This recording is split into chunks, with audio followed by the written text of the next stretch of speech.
আসসালামু আলাইকুম।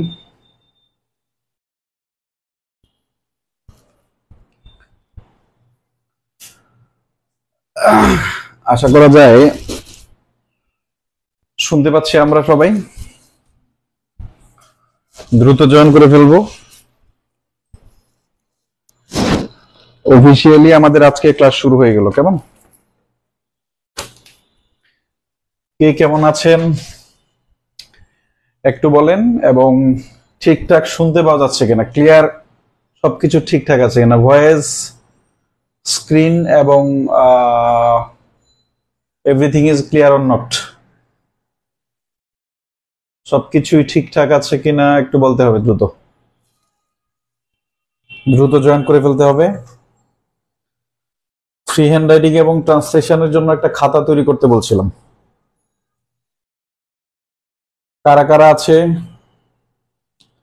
তানহা আছে আমাদের সাথে, ওমর ফারুক, মঞ্জুরুল, মাহাদি, শফিকুল, রেজা আহমেদ, হাবিবুর রহমান, কবির, আহা, ইমরান, অনেকে আছে। Everything is okay. ভালো আছি আমি, আলহামদুলিল্লাহ। শরীফ চৌধুরী, সবকিছু ঠিকঠাক। রাসেল, মারুফ, সুমাইয়া, আচ্ছা, মির্জা আছে আমাদের। আর কে আছে? আমিনুল। জয়েন করে ফেলবো দ্রুত, সময় নেওয়া যাবে না। ইসরাতি বা শরীফুল ইসলাম তো পরিচিত, শিমু আক্তার, জান্নাত আছে আমাদের, এফ হাসান, ওকে, এমদাদ হক, রাকিবুল ইসলাম। খাতা তৈরির কাজ কারা করলাম দ্রুত বলি। ফ্রি হ্যান্ড রাইটিং এন্ড ট্রান্সলেশনের জন্য খাতা তৈরি করেছি কারা? খাতা কি তৈরি হয়েছে? আমরা কি খাতা তৈরি করতে পেরেছি বা খাতা তৈরি করেছি? আমি ঠিকঠাক আছি। অনেকদিন পর আপনার অঙ্গনা লাইভ ক্লাসে আপনাকেও পেয়েও আমি খুশি যে অনেকদিন পর আপনাকেও পেলাম, এবং যতজন পরিচিত আছে আমার অনলাইনের থ্রুতে, তো সবার সাথে ওইভাবে পরিচিত হওয়া যায় না। যতজন পরিচিত আছে তাদের ভিতরে ওয়ান অফ দেম ইউ। ওকে, আচ্ছা, অফিসিয়ালি শুরু করে দিলাম আমাদের বেসিক ফ্রি হ্যান্ড রাইটিং এবং ট্রান্সলেশন। কিছু বাধ্যবাধকতা আছে, অনেকেই যারা কিছু গুরুত্বপূর্ণ কথা বলতে হবে। যারা অ্যাডভান্স লার্নার্স আছেন, যারা অনেকেই আছেন এখানে, হয়তো অনেক ভালো পারেন, কিন্তু আমাদের এই কোর্সটার নাম যেহেতু বেসিক ফ্রি হ্যান্ড রাইটিং এবং ট্রান্সলেশন, আমি আমার বেচগুলাতে প্রত্যেকটা জিনিস একদম শূন্য থেকে শুরু করার চেষ্টা করি। এবং অফকোর্স আপনি যদি কিছু শিখতে চান তাহলে সেটা অফকোর্স আমার ক্লাস করার মাধ্যমে শিখতে হবে। নোট পড়ে শিট পড়ে আপনি শিখতে পারবেন না। এবং আমি এত কথা বলবো ক্লাসে, এখান থেকে গুরুত্বপূর্ণ নোটস আপনাকে নিতে হবে, এবং বরাবরের মতোই এবং প্রত্যেকে নোট করার চেষ্টা করবেন। যাদের নোট ভালো হবে, যাদের নোট দেখার মতো হবে, একটু সুন্দর টাইপের হবে, তাদেরকে অফকোর্স পুরস্কৃত করা হবে এট দ্য সেম টাইম, গ্রুপের পক্ষ থেকে এবং আমার পক্ষ থেকে। ঠিক আছে? আচ্ছা, আমাদের এখানে যেটা শেখানো হবে ফ্রি হ্যান্ড রাইটিং, নিজে নিজের লেখা, ট্রান্সলেশন, এটা গত ক্লাসে ওরিয়েন্টেশন ক্লাস আমরা নিয়েছি। তারপরও যারা ভর্তি হয়েছেন, আমাদের ক্লাস আপাতত সপ্তাহে 4 দিন, শনি, সোম, বুধ এবং শুক্রবার রাত 9টায়, এবং ক্লাস রেকর্ড থাকবে। তারপরেও আপনার চেষ্টা থাকবে যেন লাইভে সংযুক্ত হতে পারেন। 1 ঘন্টা থেকে 1 ঘন্টা 20 মিনিটের ভিতরে আমাদের ক্লাস শেষ করা হবে, এবং অবশ্যই ক্লাসের আগে কোনো নোট দেওয়া হবে না। যে কোনো টপিকের পড়া শেষ হলে ওই টপিকের উপরে নোট দেওয়া হবে। বুঝতে পারলেন? ক্লাসের আগে নোট পড়ে আপনি কিছু করতে পারবেন না। তার মানে আমরা আনুষ্ঠানিকভাবে শুরু করে দেবো ইনশাল্লাহ। আল্লাহর নাম নিয়ে শুরু করি, এবং আমাদের আমাদের 40, 45, 50 যে কয়টা ক্লাস লাগুক না কেন, 3টা মাস যদি আপনি একটু সাথে থাকতে পারেন, 3 মাস পরে আজকে ক্লাসের, যেহেতু মূল ক্লাস আজকে থেকে শুরু হবে, 3 মাস পরে যদি আমি আপনাকে বলি যে কোনো বিষয়ে আপনি 10-20 পৃষ্ঠা লিখেন, এবং আমি বিশ্বাস করি আমার ভিতরে যতটুকু আছে এই এক যুগের বেশি সময় ধরে পড়ানোর অভিজ্ঞতা থেকে, আমার পড়াশোনা থেকে যতটুকু অভিজ্ঞতা আমি লাভ করেছি, আপনি এই 2, 4, 5, 10 পৃষ্ঠা আপনি যে কোনো বিষয় লিখতে পারবেন এবং যে কোনো বাক্যকেই আপনি আপনার মতো করে অনুবাদ করতে পারবেন। আমাদের basic concept of free hand writing and translation, এটা হচ্ছে লেকচার শিট নাম্বার 1। আমি বলেছি লেকচার শিট পরে ক্লাস করতে হবে আগে, ঠিক আছে? আমরা শুরু করে দেবো ইনশাল্লাহ। এটা হচ্ছে লেকচার শিট নাম্বার 1। এক একটা লেকচার শিটের উপরে আমাদের 2টা বা 3টা করে 4টা, যে কয়টা ক্লাস লাগুক না কেন, যেই কনসেপ্ট গুলা লাগবে এই কনসেপ্ট গুলো আমরা আলোচনা করার চেষ্টা করব। বিসমিল্লাহির রহমানির রহিম। প্রাথমিকভাবে একদম আনুষ্ঠানিকভাবে শুরু করা হলো। প্রথমেই আপনাদের কাছে আমার একটা প্রশ্ন, এই প্রশ্নটা হচ্ছে অ্যাসার্টিভ সেন্টেন্সের স্ট্রাকচারটা কি? দ্রুত লিখেন সবাই। অ্যাসার্টিভ সেন্টেন্সের স্ট্রাকচার কি? অ্যাসার্টিভ সেন্টেন্সের স্ট্রাকচার কি? সবাই দ্রুত লিখতে হবে। অ্যাসার্টিভ সেন্টেন্সের স্ট্রাকচার কি? সবাই দ্রুত লিখতে হবে। অ্যাসার্টিভ সেন্টেন্সের স্ট্রাকচার কি? সবাই দ্রুত লিখতে হবে। ওকে। আর যার যত প্রশ্ন আছে ক্লাসের শেষে, যখন আমি ক্লাসে কথা বলবো, যখন আমি পড়াতে থাকবো, অর্থাৎ ক্লাস চলাকালীন সময়ে কোনো প্রশ্ন করা যাবে না। যদি আপনি কিছু না বুঝেন তাহলে অফকোর্স আপনি যেটা বুঝেন না, আপনি প্রয়োজন হলে আপনার সারাউন্ডিংস মিলে যা বুঝেন না তাও বোঝানো হবে। কিন্তু একটা, যারা আমার আগের পেইড বেসে তারা এটা খুব ভালো করে জানে, অনেকেই আছেন নতুন জয়েন হয়েছেন, এই কারণে তাদের জন্য এই কথাগুলো বলা। বুঝাতে পারলাম? এই কারণে তাদের জন্য এই কথাগুলো বলা। অ্যাসার্টিভ সেন্টেন্সের স্ট্রাকচার লিখবো আমরা প্রত্যেকেই, এবং ক্লাসে কেউ বসে থাকবো না। অফকোর্স কেউ ক্লাসে বসে থাকবো না। আপনি এখানে শিখতে আসছেন, এটা মাথায় রাখতে হবে, এবং এখান থেকে আপনি শিখবেন ঠিক ওইভাবে যেভাবে শিখতে হয়। ঠিক আপনার অ্যাটিটিউডটা এরকম থাকবে যেন আপনি শিখতে আসছেন, এখানে ফান করতে আসেননি অথবা মজা নিতে আসেননি। আপনার কাজ এখানে শিক্ষা নেওয়া, এবং যেভাবে নেওয়া যায় ওইভাবেই নেবেন। ক্লিয়ার? ডিরেকশন মানতে হবে। সবাই দ্রুত লিখবো আমরা। আচ্ছা, জানা যে বিষয় নিয়ে আপনাকে একটু লেখাচ্ছি, subject plus verb plus object. Okay, আচ্ছা। যদি এইটাই হয় খেলা শুরু, তাই তো? যদি এইটাই হয়, চলেন আমরা খেলা শুরু করে দিই। He works for the development of his life as well as his country.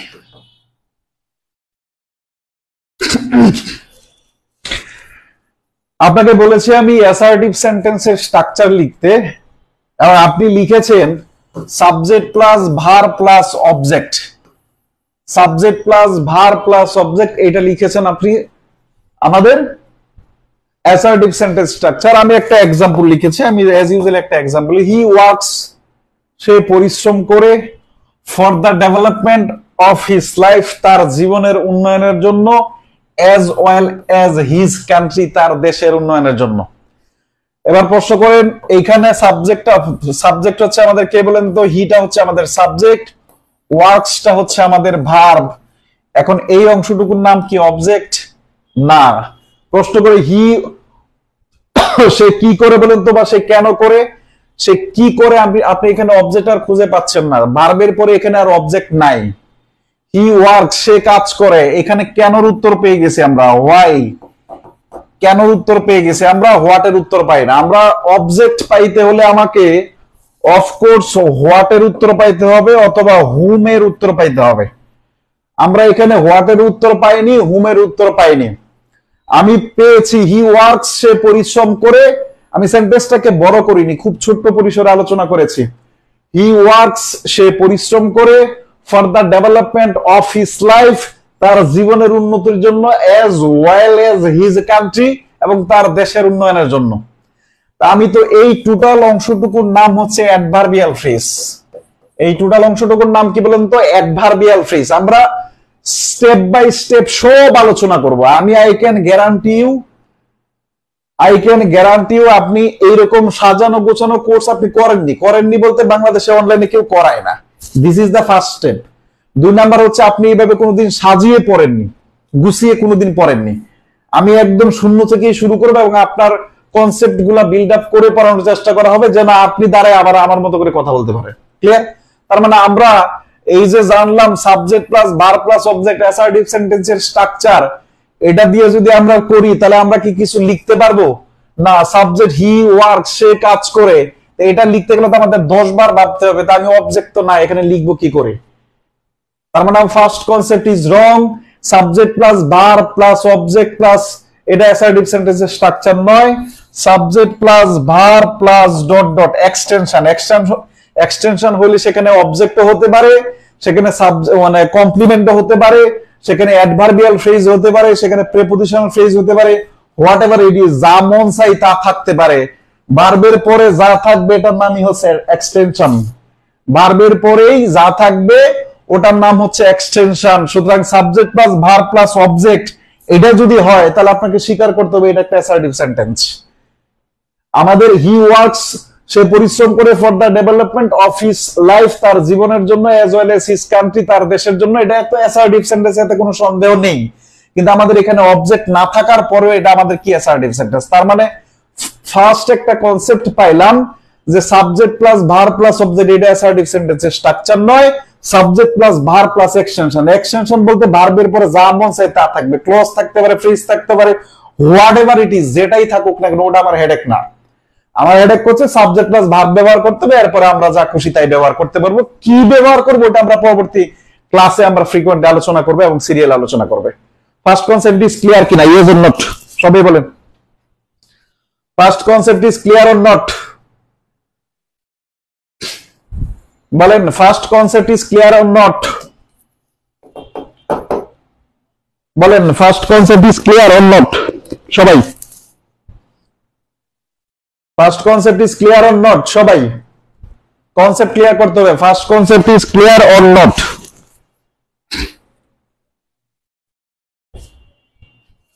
বুঝাতে পারলাম? বুঝাতে পারলাম? মাসুদ পারভেজের সাথে আজকে কথা হয়েছিল, ভালো ছেলে। মাসুদ পারভেজ ভালো ছেলে মনে হয়েছে। সবাই ভালো, কিন্তু আমি সবার সাথে তো আর কথা বলা হয়নি।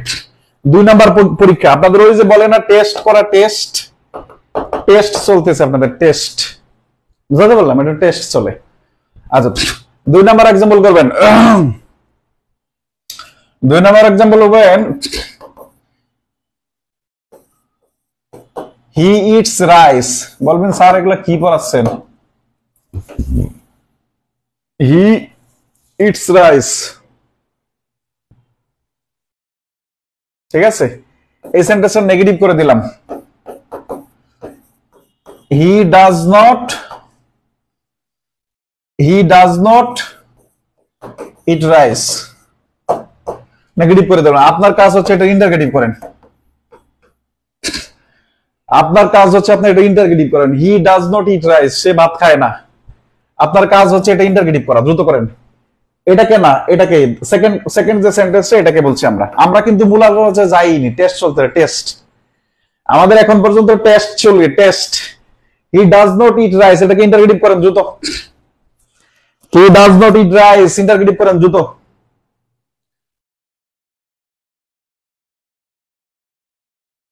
হি ডাজ নট ইট রাইস, এটাকে ইন্টারগেটিভ করেন দ্রুত।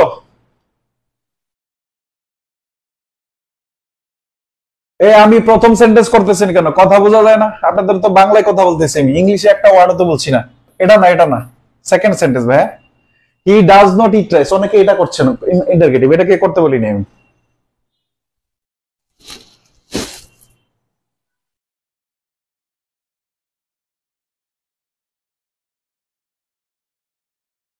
সবাই করেন, কেউ বসে থাকিয়েন না, কেউ বসে থাকিয়েন না, প্লিজ কেউ বসে থাকিয়েন না, কেউ বসে থাকিয়েন না, সবাই করেন।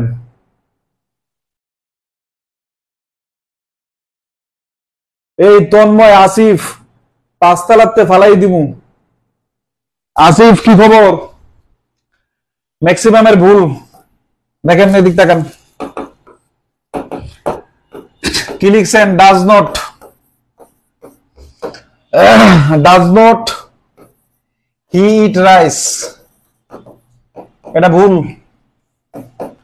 যদি মনে রাখবেন, এই নট যদি প্রনাউনের সাথে ব্যবহৃত হয় তখন নট অফকোর্স প্রনাউনের পরে হয়। এটা যারা আমার basic to advance English grammar কোর্সে স্টুডেন্ট, এই ভয়েসে পড়াইছিলাম না, যেমন ভয়েসে পড়াইছিলাম না, ডু ইট, মানে ডু কি আছে একটা এক্সাম্পল ছিল, ডোন্ট ডু ইট, এরকম একটা এক্সাম্পল ছিল, মনে আছে?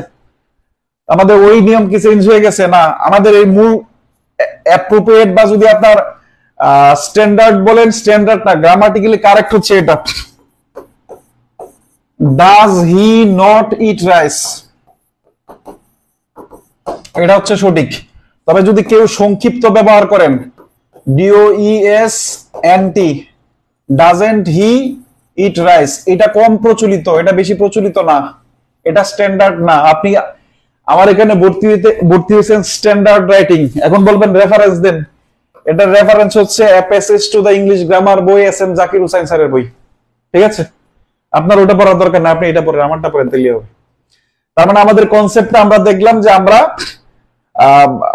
এই জিনিসগুলো আমাদের একটু দেখতে হবে, হ্যাঁ? তার মানে আমরা আলোচনা বেসিক থেকে শুরু করবো ইনশাল্লাহ, ঠিক আছে? টেস্ট করছি, দুইটা টেস্টে আপাতত ফেল করছেন। ইনশাল্লাহ এই 3 মাস পরে আপনি মন্ত্রমুগ্ধের মতো ইনশাল্লাহ আপনার এই কনফিডেন্সটা গ্রো করে যাবে এবং আপনি লিখতে পারবেন ইনশাল্লাহ। বোঝাতে পারলাম? একটু নোট করা শুরু করবো প্রথম থেকেই। তার মানে আমরা এখান থেকে দুইটা জিনিস শিখলাম, দুইটা কনসেপ্ট শিখলাম। একটা হচ্ছে এই যে আমরা পড়ে আসছি subject plus verb plus object, assertive সেন্টেন্সের স্ট্রাকচার বিষয়টা এরকম না। Subject plus verb plus extension, this is the real structure of assertive sentence. প্রমাণ হিসাবে আমি কি দেখাইলাম? ওই যে প্রথম একটা এক্সাম্পল দিলাম, he works for the development of his life as well as his country, এই একটা এক্সাম্পল দিলাম। 2 নাম্বার হচ্ছে যে আমাদের নট কোথায় ব্যবহার করব?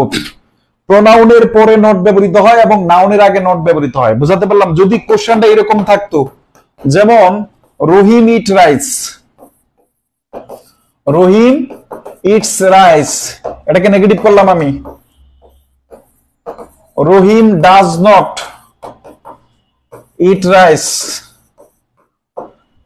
এইবার আসছো does not Rahim eat rice, এটা ঠিক ছিল, এটা ঠিক আছে, এটা ঠিক ছিল। তার মানে এই যে নাউন থাকার কারণে নাউনের পূর্বে নট বসে আর প্রোনাউনের পরে নট বসে, এই জিনিসটা মাথায় রাখবেন। কেন? যখন আপনি লিখবেন, যখন আপনি কোনো কিছু লিখবেন অথবা অনুবাদ করবেন, তখন নেগেটিভ করতে যায় যদি এরকম ভেজাল করেন, তাহলে তো আপনার যিনি পরীক্ষক খাতা দেখছেন উনি অফকোর্স আমার থেকে দক্ষ থাকবেন। তা আমার খাতায় যদি আমি এরকম দেখি তাহলে আমি কেটে দিব, -0 দিব প্রয়োজন হলে, তাহলে উনি কি দিবেন আপনি এবার বুঝেন। বুঝাতে পারলাম? দুইটা কনসেপ্ট আমরা ক্লিয়ার করলাম এবং এই দুইটা কনসেপ্ট ক্লিয়ার করে আমরা এটা মোটামুটি দেখার চেষ্টা করলাম যে আমাদের রাইটিং এর স্কিল মোটামুটি যতটা দুর্বল আমি ভাবছি তার থেকে বেশি দুর্বল আছে। আলহামদুলিল্লাহ, কোনো সমস্যা নাই, দুর্বলতা থাকলে কোনো সমস্যা নাই, ওটা কাটায় ওঠা যাবে ইনশাল্লাহ। 2 কনসেপ্ট ক্লিয়ার, 2C লিখবো আমরা। 2C মানে যে দুইটা কথা বলেছে, যে দুইটা কনসেপ্ট বলেছে, এই দুইটা আপনার কাছে ক্লিয়ার হয়েছে কিনা, ঠিকঠাক মতো বুঝতে পারছেন কিনা?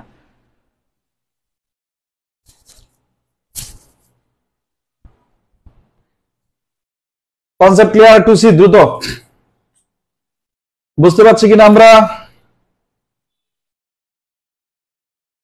নাউনের আগে নট বসে, হ্যাঁ, নাউনের পর প্রোনাউনের পরে নট বসে।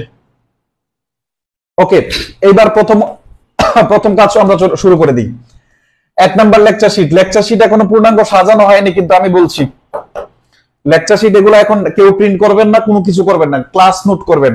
আমরা যখন কোনো কিছু লিখতে যাই, যা যা বলবো এটা ক্লাসে নোট করবেন, এটা হচ্ছে রিয়েল পড়াশোনা।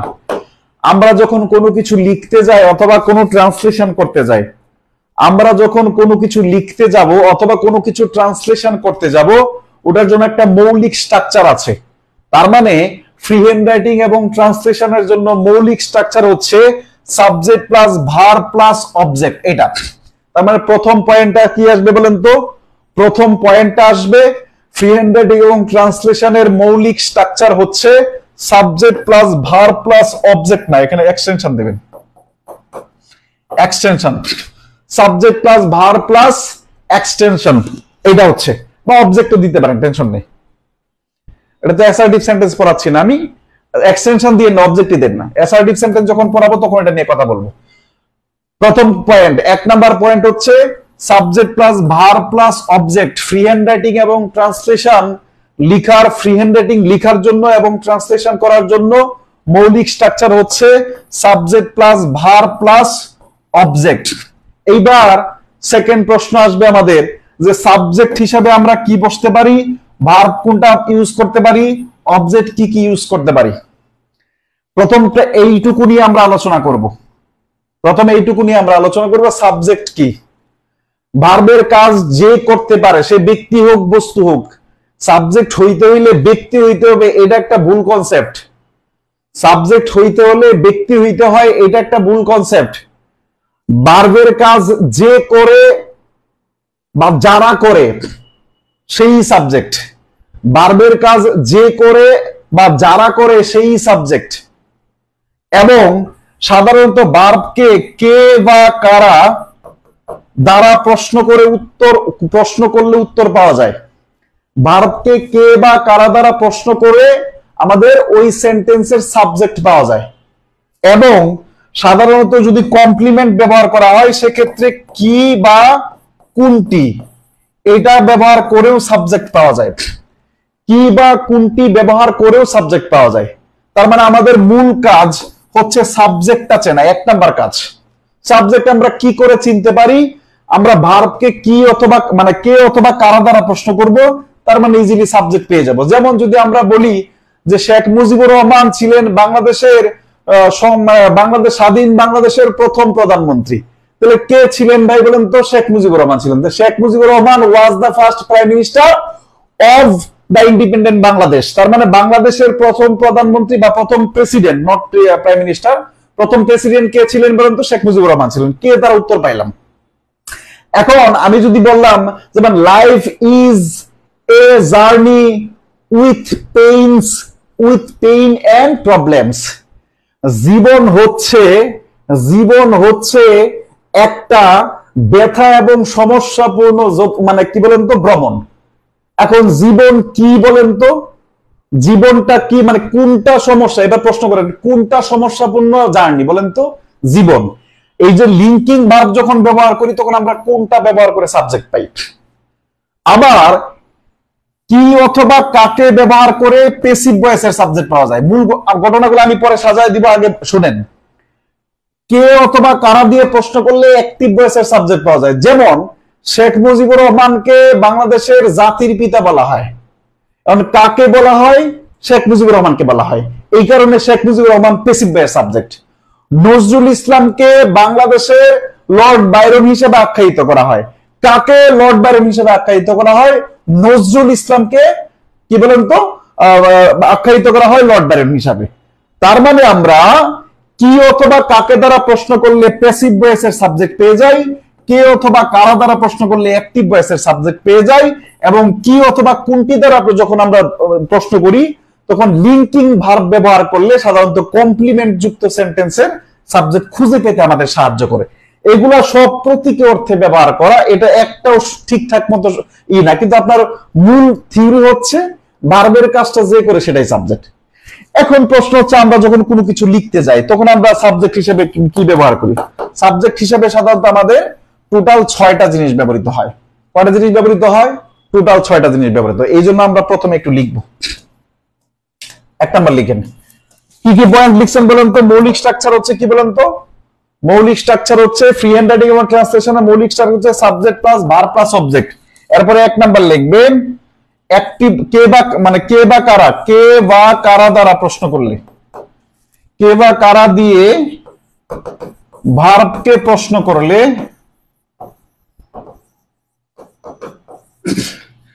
অ্যাক্টিভ ভয়েসের সাবজেক্ট পাওয়া যায়। অ্যাক্টিভ ভয়েস এর সাবজেক্ট পাওয়া যায়। অ্যাক্টিভ ভয়েসের সাবজেক্ট পাওয়া যায়। কি বা কাকে, কি বা কাকে দিয়ে প্রশ্ন করলে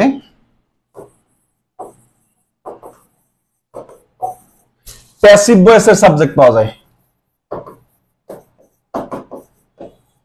প্যাসিভ ভয়েসের সাবজেক্ট পাওয়া যায়। প্যাসিভ ভয়েসের সাবজেক্ট পাওয়া যায়। কে বা কারা দ্বারা প্রশ্ন করলে অ্যাক্টিভ ভয়েসের সাবজেক্ট পাওয়া যায়, কি বা কাকে দ্বারা প্রশ্ন করলে প্যাসিভ ভয়েসের সাবজেক্ট পাওয়া যায়। এতটুকু লেখা আমার মনে হয় ক্লিয়ার হলো। এইবার আমরা লিখব সাবজেক্ট হিসাবে যা যা বসতে পারে। আমরা যখন লিখবো তখন তো এরকম থাকবে না I love you Sakina, Sakina loves me, বিষয়টা এরকম না। আপনি যখন রিটেন পরীক্ষা দিবেন, ব্যাংকের পরীক্ষা দিবেন, বা আপনি যখন কিছু লিখবেন বা বিসিএস পরীক্ষা দিবেন, তখন তো এই টাইপের সেন্টেন্স আর যাবে না। এই জন্য আমরা একটু লিখবো সাবজেক্ট হিসাবে কে কে বসতে পারে, এটা আমরা জেনে যাব। এতটুকু যদি আমরা জেনে যেতে পারি তাহলে যে কোনো কিছু লেখার জন্য আমরা শুরুটা পেয়ে যাব। বুঝতে পারলাম? এই জন্য আমরা প্রথমে লিখবো সাবজেক্ট হিসাবে যা যা বসতে পারে। কাদায় লিখবো সাবজেক্ট হিসাবে যা যা বসতে পারে। সাবজেক্ট হিসাবে যা যা বসতে পারে, যা যা বসতে পারে, যা যা বসতে পারে। 1 নাম্বার নাউন, 2 নাম্বার প্রোনাউন। ব্র্যাকেটে লিখবেন রিফ্লেক্সিভ ও রিসিপ্রোক্যাল প্রোনাউন ছাড়া। 2 number. 3 number noun phrase. 3 number noun phrase. তার মানে কি পাইলাম বলেন তো? সাবজেক্ট হিসাবে যা যা বসতে পারে, সাবজেক্ট হিসাবে আমাদের যা যা বসতে পারে। 1 নাম্বার কি ভাই বলেন তো? নাউন পাইলাম। তার মানে আপনার নাউন সম্পর্কে আপনার পূর্ণাঙ্গ ধারণা আছে, এটা আমি বিশ্বাস করি। আমাদের যে কোনো নাউন সাবজেক্ট হিসাবে বসতে পারে। প্রপার নাউন বসতে পারে, কমন নাউন বসতে পারে, কালেকটিভ নাউন বসতে পারে, ম্যাটেরিয়াল নাউন বসতে পারে, হ্যাঁ, কাউন্টেবল নাউন বসতে পারে, আনকাউন্টেবল নাউন বসতে পারে। তার মানে সাবজেক্ট হিসাবে নাউন বসবে। প্রোনাউন সম্পর্কে আপনার বেসিক ধারণাটুকু আছে বলে আমি বিশ্বাস করি প্রোনাউনও সাবজেক্ট হিসেবে বসতে পারে। তবে 2টা প্রোনাউন সাবজেক্ট হিসেবে বসতে পারে না। রিফ্লেক্সিভ প্রোনাউন যেমন সেলফ যুক্ত প্রোনাউন, এবং আরেকটা হচ্ছে রিসিপ্রোক্যাল প্রোনাউন ইচ আদার এবং ওয়ান অ্যানাদার। তার মানে আপনার যদি জায়গা থাকে তাহলে একটু নোট করে লিখে দিবেন সেলফ যুক্ত প্রোনাউন প্লাস ইচ আদার এবং ওয়ান অ্যানাদার। এরা কখনোই ভার্বের সাবজেক্ট হিসেবে ব্যবহৃত হতে পারবে না। তার মানে আমরা যা দিয়েই না বাক্য শুরু করি, কিন্তু আমাদের কি দিয়ে বাক্য শুরু করা যাবে না? রিফ্লেক্সিভ প্রোনাউন এবং রিসিপ্রোক্যাল প্রোনাউন দিয়ে বাক্য শুরু করা যাবে না। 3 নাম্বার হচ্ছে নাউন ফ্রেজ সাবজেক্ট হতে পারে। তার মানে আমাদের নাউন জিনিসটা পরিচিত হলেও ফ্রেজ জিনিসটা আমাদের পরিচিত না, কিন্তু আমরা ফ্রেজ জিনিসটা আলোচনা করব। আপাতত জেনে রাখেন যে নাউন ফ্রেজ সাবজেক্ট হিসেবে বসতে পারে। 3 নাম্বার। এটা 3 নাম্বার গুলো। 4 number noun clause. Noun clause subject হিসেবে বসতে পারে। নাউন ক্লজ সাবজেক্ট হিসেবে বসতে পারে। 4 নাম্বার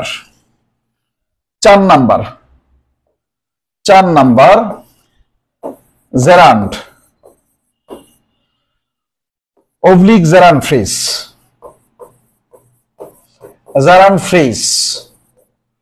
জেরান্ড অবলিক কি বলেন তো? জেরান্ড ফ্রেজ সাবজেক্ট হিসেবে বসতে পারে। Gerund oblique gerund phrase subject হিসেবে বসতে পারে। 5 number infinitive. Infinitive oblique infinitive phrase. Infinitive phrase subject হিসেবে বসতে পারে। 6 নাম্বার ভার্বাল নাউন। এই হচ্ছে 6টা জিনিস। এবার আমরা একটু এক্সাম্পল দিব। আমাদের শুরুর জিনিসটা, একটা স্টার্টিং জিনিসটা পেয়ে গেলাম, যেটা দিয়ে আমরা বাক্য শুরু করবো, এটা আমরা পেয়ে গেলাম। কি কি হতে পারে? সাবজেক্ট হতে পারে, আমাদের কোনো নাউন সাবজেক্ট হতে পারে। 2 নাম্বার প্রোনাউন সাবজেক্ট হতে পারে, তবে 2টা প্রোনাউন বাদ দিয়ে হবে। একটা হচ্ছে রিসিপ্রোক্যাল প্রোনাউন আর একটা reflexive pronoun. 3 number noun phrase হতে পারে। একটু ছোট করে জেনে নেই, যেটা নাউনের জায়গায় বসবে কিন্তু কোনো ফাইনিট ভার্ব থাকবে না। আমরা ভার্বের আলোচনা এটা করব, ওটাই noun phrase. Noun phrase subject হতে পারে। 4 নাম্বার নাউন ক্লজ সাবজেক্ট হতে পারে। 5 নাম্বার জেরান্ড অথবা জেরান্ড ফ্রেজ সাবজেক্ট হতে পারে। জেরান্ড মানে টু প্লাস ভার্ব আইএনজি এবং এর সাথে যদি কিছু ওয়ার্ড থাকে তখন একে জেরান্ড ফ্রেজ হয়। ইনফিনিটিভ অথবা ইনফিনিটিভ ফ্রেজ হতে পারে। আমাদের কি বলেন তো, টু প্লাস ভার্বের বেস ফর্ম অথবা টু প্লাস ভার্বের বেস ফর্মের সাথে যদি আরো 2-4টা ওয়ার্ড থাকে ওটার নাম ইনফিনিটিভ ফ্রেজ। আর ভার্বাল নাউন আমাদের সাবজেক্ট হতে পারে। ভার্বাল নাউন আমাদের জেরান্ড হতে পারে অথবা ভার্বাল নাউনের নির্দিষ্ট স্ট্রাকচার আছে, the plus verb plus ING plus of অথবা বার প্লাস যে কোনো সাফিক্স যুক্ত করে যদি নাউন গঠিত হয়। এই ক্ষেত্রে আমাদের এই ভার্বাল নাউনও আমাদের টোটাল সাবজেক্ট হতে পারে। তার মানে টোটাল সাবজেক্ট হতে পারে আমাদের কয়টা জিনিস বলতো? 6টা জিনিস। এবার আমরা একটা এক্সাম্পল লিখবো যেটাকে কিভাবে কনভার্ট আস্তে আস্তে পরিবর্তন করা যায়। একদম প্রথম থেকে যদি শুরু করি, একদম প্রথম থেকে যেমন Sakhina love me, Sakhina loves me, Sakhina loves me, তার মানে সখিনা নাউন চলে গেল আমাদের, বুঝাতে পারলাম? আচ্ছা, I love Sakhina, I love Sakhina noun, এটা কি প্রনাউন? দুটা চলে গেল, তাই তো? এটা তো আর পরীক্ষায় লেখা যায় না, কিন্তু আপনাকে জাস্ট আমি যেহেতু বললাম আমাদের বেসিক থেকে শুরু করা হবে এই জন্য লেখা হচ্ছে। এর পরবর্তীতে আমরা একটা সেন্টেন্স লিখবো। চলেন আমরা লিখলাম দা পিপল। পিপল সম্পর্কে আমরা কিছু কথা বলবো। এই পিপলটা হচ্ছে particularly the city dwellers,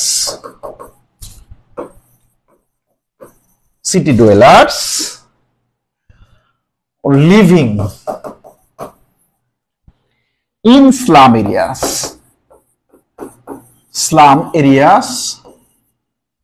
of Bangladesh, খুব মনোযোগ দিয়ে দেখেন। বলছে the people, particularly the city dwellers, মানুষ বিশেষ করে শহর বাসিন্দারা, living in slum areas of BD, বাংলাদেশের স্লাম এরিয়ায় বসবাসকারী মানুষেরা, বাংলাদেশের স্লাম বা বস্তি এলাকায় বসবাস করা শহরে মানুষেরা। একটা মনোযোগ দিয়ে শুনেন, আমি কিন্তু এখনো ভার্ব ব্যবহারই করিনি, আমি ভার্ব ব্যবহার করিনি। এই মানুষ সম্পর্কে আরো কিছু ধরবে। সাফারিং লেখেন,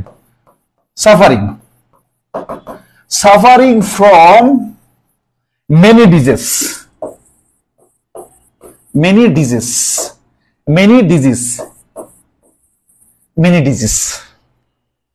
suffering from many disease। খুব মনোযোগ দেয়। the people particularly the city dwellers living in slum areas of BD। এরপরে যদি আমরা একটা ভার্ব ব্যবহার করে দিতাম, খুব মনোযোগ দিয়ে বুঝেন, এখানে আমরা সাফার দিয়ে দিতাম, SUFFER, suffer from many disease. বাংলাদেশের পার্টিকুলারলি শহর এলাকার বস্তিতে যে সকল মানুষ বসবাস করে তারা বিভিন্ন রোগ শোকে ভোগে। এখানে যদি একটা ভার্ব থাকতো সাফার, তাহলে এই ভার্বের পূর্বে এই যে টোটাল যতটুকু অংশ আছে, টোটাল অংশটুকু আমাদের নাউন ফ্রেজ হিসেবে বসলো। কেন বসলো? 1টা 2টা 3টা 4টা 5টা 6টা 7টা 8টা 9টা 10টা 11টা 12টা, এখানে 12টা ওয়ার্ড আছে টোটাল। যদিও আমরা ওয়ার্ড গণনার ভিত্তিতে আমরা আর্টিকেল এগুলোকে ধরি না, ধরে নিলাম এখানে 12টা ওয়ার্ড আছে। এই 12টা ওয়ার্ডের কোথাও কোনো ফাইনিট ভার্ব নেই, তার মানে এখন আমাদের ফাইনিট ভার্বটা আলোচনা ফরজ হয়ে গেছে। কোথাও কোনো ফাইনিট ভার্ব নেই এবং এখানে ভার্বের সাবজেক্ট হিসাবে এটা ব্যবহৃত হয়েছে। ভার্বের সাবজেক্ট হিসাবে যত খুশি তত ওয়ার্ড ব্যবহার করবেন, শুধু ফাইনিট ভার্ব ব্যবহার করবেন না, ওটার নাম নাউন ফ্রেজ। তার মানে নাউন ফ্রেজ ভার্বের সাবজেক্ট হিসাবে বসতে পারে। এখন আমার মন চাইছে বাক্যকে আমি আরো বড় করব, চলেন বড় করি। এই যে সাফারকে আমরা কি করে দিলাম? সাফারিং করে দিলাম, আবার নন ফাইনিট ভার্ব করে দিছে। সাফারিং ফ্রম মেনি ডিজিজ এখন আর known to us, suffering from many disease, sorry আমরা is known to us,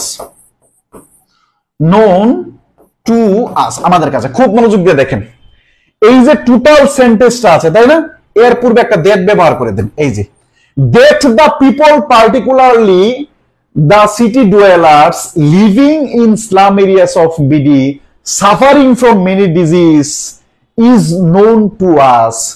বাংলাদেশের স্লাম এরিয়ায় বিশেষ করে বসবাসকারী বাংলাদেশের মানুষজন যে বিভিন্ন রোগ শোকে ভোগে, এটা আমাদের কাছে is known to us, এটা আমাদের কাছে খুব পরিচিত, খুব জানার বিষয়। অথবা is is not unknown to আস, এটা আমাদের কাছে ইজ নট নোন টু আস, আমাদের কাছে পরিচিত নয়। যদি মনে হয় পরিচিত, আপনার কাছে যদি মনে হয় যে আপনি এই বিষয়টা জানেন না, তাহলে মোডাল অক্সিলারি মানে অক্সিলারি ভার্বের পরে নট ব্যবহার করেন।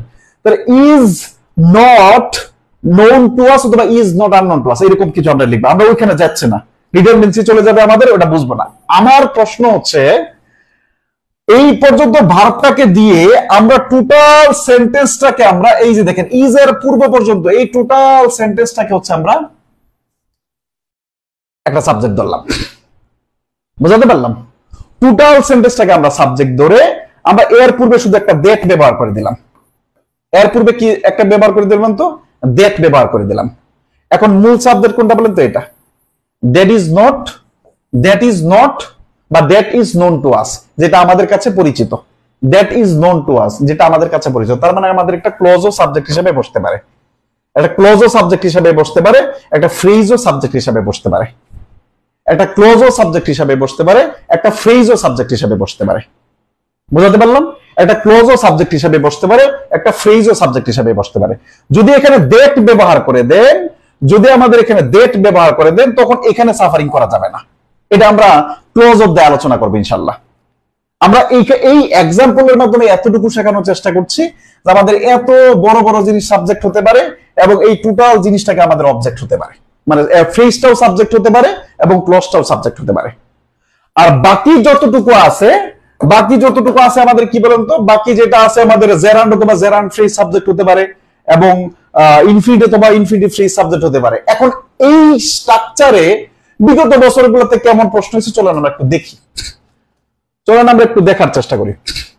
1 নাম্বার কোশ্চেন, আমরা একটু লাস্টের দিকে যাই, আমরা একটু লাস্টের দিকে যাব, আমরা একটু লাস্টে দেখছি। কোশ্চেন নাম্বার 6 নাম্বার দেখেন, এটা হচ্ছে 36তম বিসিএস এ আসা প্রশ্ন। একটা বলছে তার আর চলার পথে তাকে উদ্বুদ্ধ করে নিজ জাতির ইতিহাস, ঐতিহ্য, লৌকিকত্ব এবং সাংস্কৃতিক চেতনা আর পরিচয়। 36তম বিসিএস। এইবার পরে কে উদ্বুদ্ধ করে বলেন তো? উদ্বুদ্ধটা কে করে? ভার্বটা কে বলেন? এই সেন্টেন্সের উদ্বুদ্ধ করা। কে উদ্বুদ্ধ করে? এই টোটাল জিনিসটা উদ্বুদ্ধ করে। নিজ জাতির ইতিহাস, ঐতিহ্য, লৌকিকত্ব, সাংস্কৃতিক চেতনা আর পরিচয়। এই টোটালটা হচ্ছে আমাদের সাবজেক্ট। এই টোটালটা কি বলেন তো? সাবজেক্ট। আজকের আলোচনা মূলত এইটাই, আমরা সাবজেক্ট যে কত বড় বড় হয় এটা। তার মানে আমরা এখানে লিখে রাখছি, দেখেন কি আছে বলেন তো? History, tradition, formalities, cultural sensibility and identity of his nation motivate. এই টোটাল অংশটুকু আমাদের দেখেন নাউন ফ্রেজ হিসেবে ব্যবহৃত হলো। একাধিক ওয়ার্ড আছে এবং এখানে কোনো ফাইনাইট ভার্ব নেই। একাধিক ওয়ার্ড আছে, এখানে কোনো ফাইনাইট ভার্ব নেই, এবং এটা শুধু এই যে এই ভার্বের সাবজেক্ট হিসেবে ব্যবহৃত হয়েছে, ভার্বের সাবজেক্ট হিসেবে আমাদের ব্যবহৃত হয়েছে। বুঝাতে পারলাম? তা এই বড় বড় বাক্যগুলো আমরা যেটা করেছি, যখন আমরা যেই টপিকটা পড়বো ওই টপিক থেকে আমরা সেই চেষ্টা করব যে আমাদের যত ব্যাংকের প্রশ্ন আছে, যত বিসিএস এর প্রশ্ন আছে, সবগুলা যেন একসাথে সারিবদ্ধভাবে আনা যায়, এতে আপনাদের জন্য একটু সুবিধা হবে। চলেন আমরা বিসিএস এর আরেকটা প্রশ্ন দেখি। 6 নাম্বার তো 7 নাম্বার প্রশ্ন দিকে চলেন। সাবজেক্ট খুঁজে বের করেন, সাবজেক্ট খুঁজে বের করেন, এটা আপনার পালা। প্রথম হচ্ছে তার সমকালে শুধু, এগুলা দিয়ে চিন্তা করেন না। তার সমকালে প্রিপোজিশন ফ্রেজ, আমরা প্রিপোজিশনের ক্লাস আলোচনা, এটা আপনার আজকের আলোচনা না। শুধু নারী সমাজের মধ্যে নয়, অনেক প্রতিষ্ঠিত পুরুষ লেখকদের মধ্যেও রুকিয়ার ন্যায় বুদ্ধিদীপ্ত, অসাম্প্রদায়িক ও উদার লেখক ছিলেন বিরল। কে ছিলেন বলেন তো? কে ছিলেন বলেন তো? রুকিয়া ছিলেন। এখন রুকিয়া সম্পর্কে টোটাল জিনিসটা সাবজেক্ট কোনটা বলেন তো? এই যে তার মতো কি বলেন তো? উদার, অসাম্প্রদায়িক এবং বুদ্ধিদীপ্ত রুকিয়া ন্যায়। এই রুকিয়া ন্যায় থেকে শুরু করে টোটালটা হচ্ছে আমাদের সাবজেক্ট। বিরলের পূর্ব পর্যন্ত টোটালটা হচ্ছে আমাদের সাবজেক্ট। এই লেখক থেকে শুরু করে এই রুকিয়া পর্যন্ত এই টোটালটা হচ্ছে সাবজেক্ট। বুঝাইতে পারলাম? এটা হচ্ছে আমাদের খুব সম্ভবত কততম? 38তম না তো 29তম বিসিএস, 33তম বিসিএস এর প্রশ্ন। তার মানে আমাদের সাবজেক্ট এতটুকু মাথায় রাখতে হবে যে আমরা ভার্বের আগে যা পাবো, ভার্বের আগে যেটাই পাই ওইটা আমরা সাবজেক্ট হিসেবে ব্যবহার করতে পারবো ইনশাআল্লাহ। পরবর্তীতে আমরা আরেকটা এক্সাম্পল দেব। পরবর্তীতে আমাদের আরেকটা এক্সাম্পল থাকবে। এটা হচ্ছে আমাদের ন্যাশনাল ব্যাংক 2014-তে আসা একটা প্রশ্ন। এই জায়গাটা একটু দেখেন তো, 4 নাম্বার প্রশ্ন। সাবজেক্টটা খুঁজে পাইলে ইয়েস বলেন। সাবজেক্টটা খুঁজে পাইলে ইয়েস বলেন তো, বলেন। এই জায়গায় শুধু সাবজেক্টটা খুঁজে পান। একই সঙ্গে মুক্তিযুদ্ধের চেতনা সত্যিকার অর্থে প্রতিষ্ঠা করতে হলে প্রয়োজন দেশপ্রেমিক গণতান্ত্রিক শক্তির সংঘবদ্ধ প্রয়াস ও রাষ্ট্রীয় ক্ষেত্রে আন্তরিক পদক্ষেপ। সাবজেক্টটা খুঁজে পাইছেন?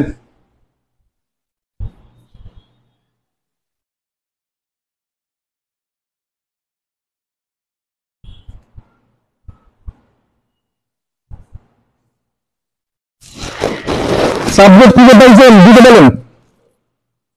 নেট পেন্টিং দেওয়ার কথা না।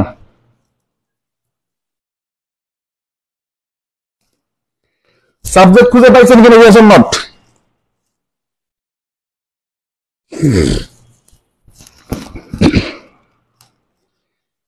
এই সবাই চেষ্টা করেন, সাবজেক্টটা খুঁজে পাইছেন কিনা, ইয়েস অর নট?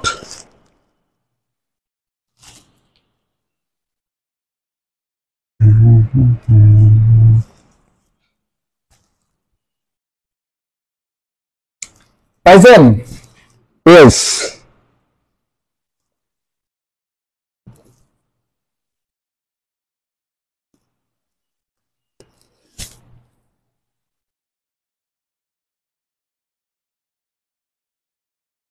চলেন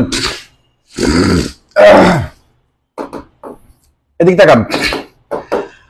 তার মানে একই সঙ্গে মুক্তিযুদ্ধের চেতনা সত্যিকার অর্থে প্রতিষ্ঠা করতে হলে প্রয়োজন কি প্রয়োজন বলেন তো? পদক্ষেপ প্রয়োজন। এইবার দেখেন, এই যে পদক্ষেপ থেকে শুরু করে, পদক্ষেপটা কিরকম বলেন তো? রাষ্ট্রীয় ক্ষেত্রে আন্তরিক পদক্ষেপ, এবং আরো আছে কি বলেন তো? সংঘবদ্ধ শক্তি, মানে গণতান্ত্রিক শক্তির সংঘবদ্ধ প্রয়াস, আরো আছে দেশপ্রেমিক গণতান্ত্রিক শক্তির প্রয়াস। আমরা সাবজেক্টটা এই যে এই জায়গা থেকে পাইছি। কি প্রয়োজন বলুন তো? এই যে দেশপ্রেমিক গণতান্ত্রিক শক্তির সংঘবদ্ধ প্রয়াস। প্রেপোজিশন, মানে আমাদের প্রেপোজিশনের ক্লাসে শেখাবো আমরা আমাদের প্রয়াস কিরকম প্রয়াস? কম্বাইন্ড এফোর্টস প্যাট্রিয়টিক গণতান্ত্রিক পাওয়ার। এর হচ্ছে একটা জিনিস। আর একটা গেল আমাদের কি বলুন তো? রাষ্ট্রীয় ক্ষেত্রে আন্তরিক পদক্ষেপ, সিনসিয়ার কি বলুন তো? Sincere steps in the arena of the state sphere. এই টোটালটা দেখেন সাবজেক্ট। এটা কেন আসলো এখানে এট দ্য সেম টাইম? এটা আমাদের অ্যাডভার্বিয়াল ফ্রেজের আলোচনায় আমরা এটা আনবো। এই combined efforts of patriotic democratic power and sincere steps in the arena অথবা এরিয়া অফ স্টেট অ্যাফেয়ার্স। এই যে এই পর্যন্ত হচ্ছে টোটাল সাবজেক্ট। এই পর্যন্ত হচ্ছে টোটাল সাবজেক্ট। আরো আমাদের 5-7টা প্রশ্ন আসবে, আরো এখানে 8-10টা লাইন এড করা হবে। সাবজেক্ট সম্পর্কে আমরা একটা ধারণা পাইলাম কিনা? আরেকটা এক্সাম্পল দিই আমরা। 1 নাম্বার কোশ্চেনটা দেখেন। 1 নাম্বার প্রশ্নটা দেখেন। গাছ যে অক্সিজেন উৎপাদন করে তা মানুষ ও অন্যান্য প্রাণীকুলের জন্য প্রাণবায়ু। কি প্রাণবায়ু বলেন তো? অক্সিজেন। এবার অক্সিজেনের আশেপাশে যা আছে সব সাবজেক্ট হিসাবে নেওয়া যাবে। তার মানে গাছ যে অক্সিজেন উৎপাদন করে টোটাল অংশটুকু সাবজেক্ট। তাহলে আমাদের এই যে oxygen that is produced by trees, এই টোটাল অংশটুকু সাবজেক্ট। বুঝাতে পারলাম? তো সাবজেক্ট হিসেবে ব্যবহৃত হলো। সেকেন্ড ওয়ান হচ্ছে কর্মসংস্থান বাড়াতে বিনিয়োগ বৃদ্ধি অপরিহার্য। কি অপরিহার্য বলেন তো? এই যে বিনিয়োগ বৃদ্ধি, বিনিয়োগ বৃদ্ধি, ইনক্রিজিং দ্য ইনভেস্টমেন্ট। এই টোটাল অংশটুকু কি বলেন তো? জেরান ফ্রেজ সাবজেক্ট হিসেবে এখানে ক্লজ ব্যবহৃত হলো, আর এখানে কি ব্যবহৃত হলো বলেন তো? জেরান ফ্রেজ ব্যবহৃত হলো। একই কথা আমাদের পরবর্তীতে বাংলাদেশের মতো স্বল্পোন্নত দেশের জ্বালানি নিরাপত্তা নিশ্চিত করা এনশিওরিং ফুয়েল সিকিউরিটি। টোটাল অংশটুকু আমাদের কি বলেন তো? জেরান ফ্রেজ সাবজেক্ট হিসেবে ব্যবহৃত হলো। দুই একটা এক্সাম্পল আছে যেটা হচ্ছে আপনার কাজ, আর আমি যখন টোটাল শীটটা দিয়ে দিব এখানে হয়তো আরো 10টা-12টা এক্সাম্পল হবে। এই এক্সাম্পল গুলো থেকে আপনার কিচ্ছু শেখার দরকার নেই। আপনি শুধু দেখবেন আপনি সাবজেক্টটা খুঁজে পান কিনা। প্রত্যেকটা ক্লাসের আমরা বলেছি ফ্রি হ্যান্ড রাইটিং হচ্ছে একটা মালার মতো। কেমন? একটা মালায় অনেকগুলো গোটা থাকে, এরকম আমাদের কি থাকে বলেন তো? বিভিন্ন ধরনের এই থাকে, ওই কি বলেন তো? গুটি থাকে, তাই তো? আমাদের কাজ হচ্ছে প্রত্যেকদিন একটা করে গুটি করে গাঁথা। যখন আমরা এই গুটি গেঁথে দিব তখন দিন শেষে আমাদের 3 মাস পরে দেখবেন এখানে একটা সেন্টেন্স হয়ে গেছে। আমাদের কাজ হলো এইভাবে আমাদের সেন্টেন্স তৈরি করা। বুঝাতে পারলাম? যেই ক্লাসে যেইটা বলা হবে এর বাইরে চিন্তা করলে আপনি আপনার মতো করে শিখলেন, তখন আর আপনি আমার মতো করে শিখলেন না। বোঝাতে পারলাম কিনা?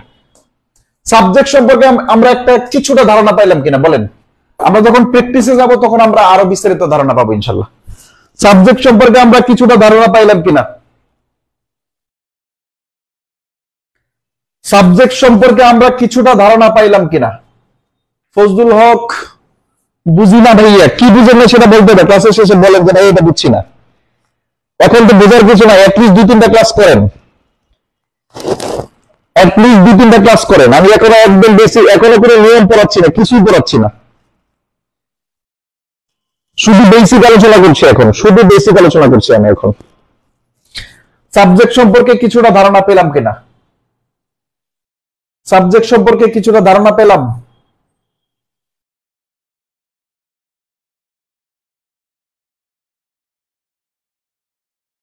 ওকে, আচ্ছা, এতক্ষণের আলোচনাটাকে যদি আমরা আবার একটু সামারাইজ করি, ফ্রি হ্যান্ড রাইটিং এবং ট্রান্সলেশনের জন্য আমাদের মৌলিক স্ট্রাকচারটা হচ্ছে আমাদের subject plus verb plus object. Subject হিসাবে আমাদের 6টা জিনিস ব্যবহৃত হতে পারে। নাউন ব্যবহৃত হতে পারে, প্রোনাউন ব্যবহৃত হতে পারে। প্রোনাউনের মধ্যে আমাদের রিফ্লেক্সিভ এবং রিসিপ্রোকাল প্রোনাউনটা ব্যবহৃত হবে না। নাউন ফ্রেজ ব্যবহৃত হতে পারে, নাউন ক্লজ ব্যবহৃত হতে পারে, জেরান ফ্রেজ অথবা জেরান ব্যবহৃত হতে পারে, ইনফিনিটিভ অথবা ইনফিনিটিভ ফ্রেজ ব্যবহৃত হতে পারে। এটা হচ্ছে আমাদের মূল কথা। 2 নাম্বার কাজ হচ্ছে আমাদের ভার্ব নিয়ে আলোচনা করা। ভার্বের উপরে বিস্তারিত আলোচনা আমরা করব না, যেই জিনিসটুকু লাগবে শুধু এইটুকু আলোচনা আমাদের লাগবে। আমাদের ভার্বের উপরে 3 থেকে 4টা ভার্ব নিয়ে আমরা কথা বলবো, এরপর আমরা অবজেক্ট নিয়ে কথা বলবো। তা subject plus verb plus object হয়ে গেলে আমাদের একটা পূর্ণাঙ্গ সেন্টেন্স হয়ে গেল। এই সেন্টেন্স হয়ে গেল। এর পরবর্তীতে আমরা সেন্টেন্সের আলোচনা করে তারপরে স্টেপ বাই স্টেপ আলোচনায় যাব। ক্লিয়ার? ওকে। ভার্ব সম্পর্কে আমরা প্রথম যেই ভার্বটা লাগবে, ভার্ব সম্পর্কে আমাদের প্রথম যেই কনসেপ্টটা লাগবে, ফাইনিট এবং নন ফাইনিট ভার্ব। আমরা যখন সেন্টেন্সটা লিখবো আমাদের একটা স্ট্রাকচারে, ভার্বটাকে একটা স্ট্রাকচারে রাখতে হবে। ভার্বটাকে আমাদের যে কোনো একটা স্ট্রাকচারে রাখতে হবে। পৃথিবীতে যত ভার্ব আছে তাকে প্রধানত 2টা ভাগে ভাগ করা হয়। একটা হচ্ছে সমাপিকা ক্রিয়া, আর একটা হচ্ছে অসমাপিকা ক্রিয়া। একটা হচ্ছে সমাপিকা ক্রিয়া, আর একটা হচ্ছে অসমাপিকা ক্রিয়া।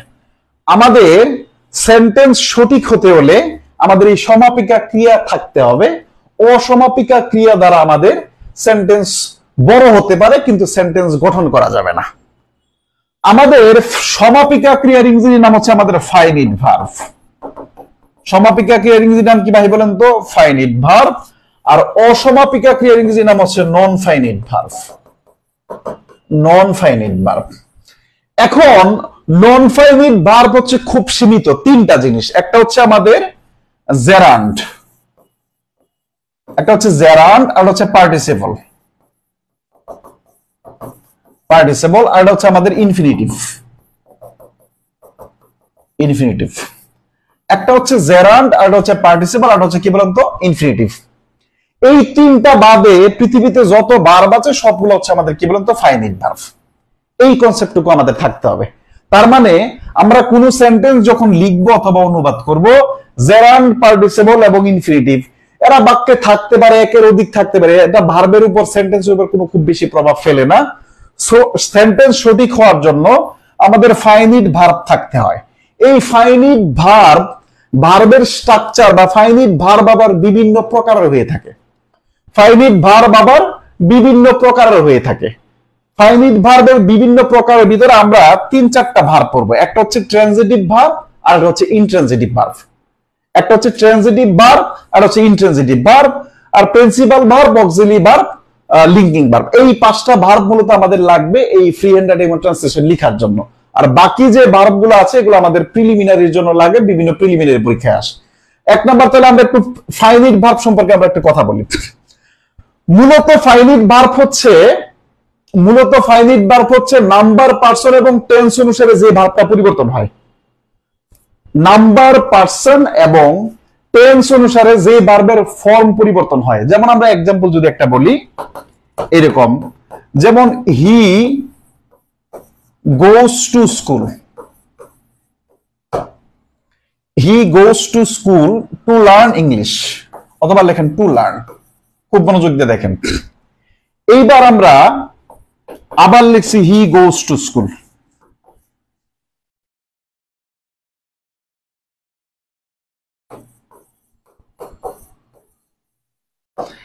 এইবার গোসের পরিবর্তে যদি আপনি ওয়েন্ট লেখেন, he went to school to learn, আপনার এই টু লার্নের কোনো পরিবর্তন হয় না, কিন্তু ওয়েন্টের পরিবর্তন হয়। এই কারণে ওয়েন্ট এবং গোস দুইটা হচ্ছে ফাইনাইট ভার্ব।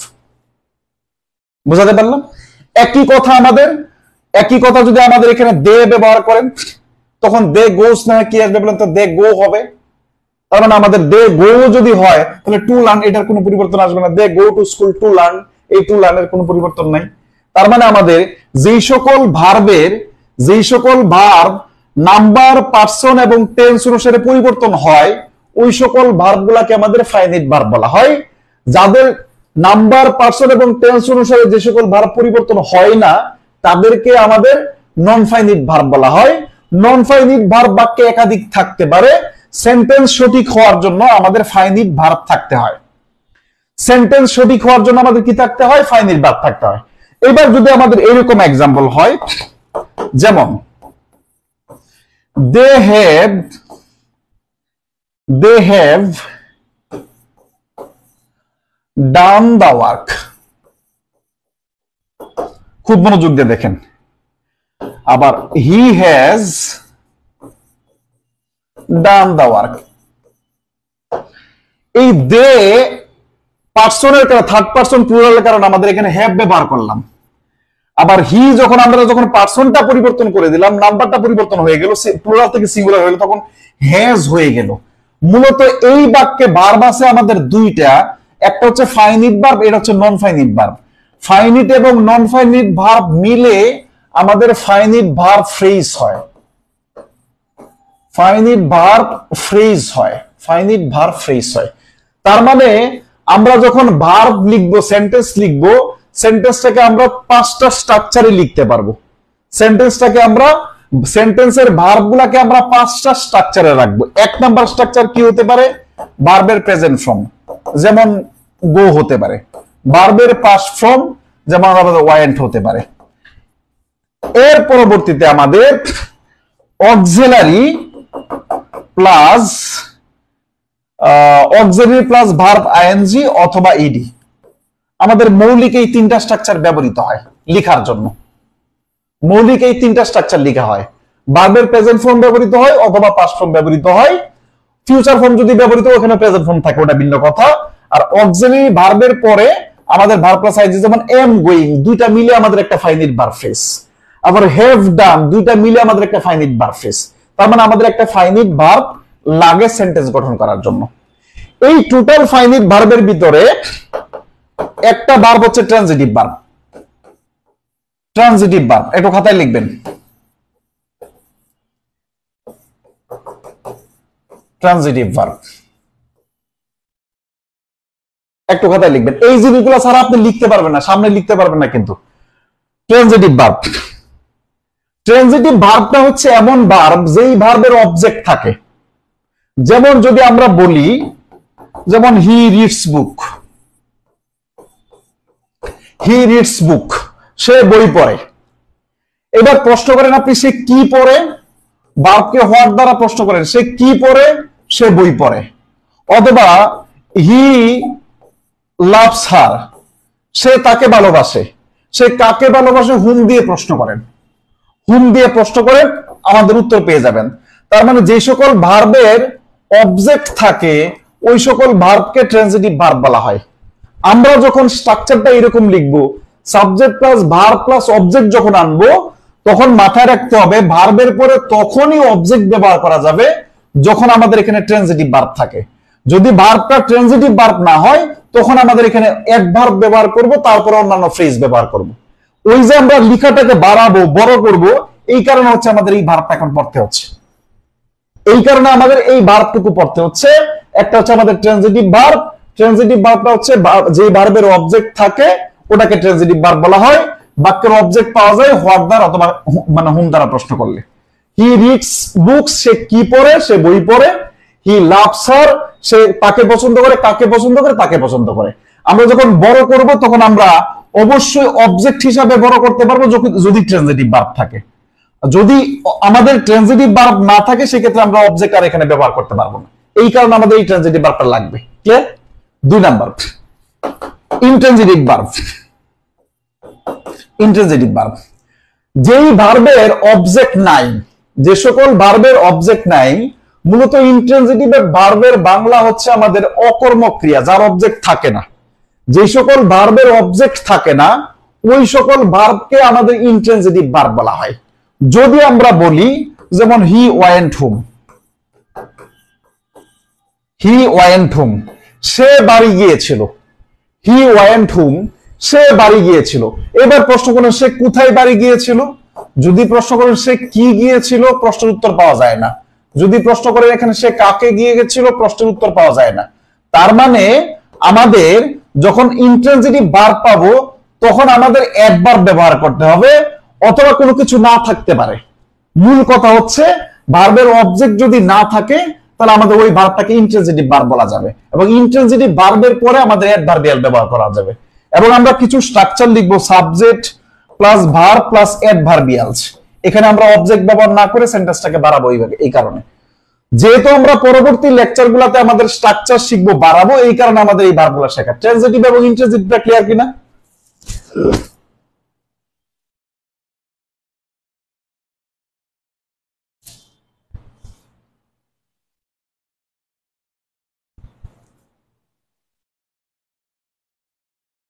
ট্রানজিটিভ এবং ইনট্রানজিটিভটা ক্লিয়ার কিনা?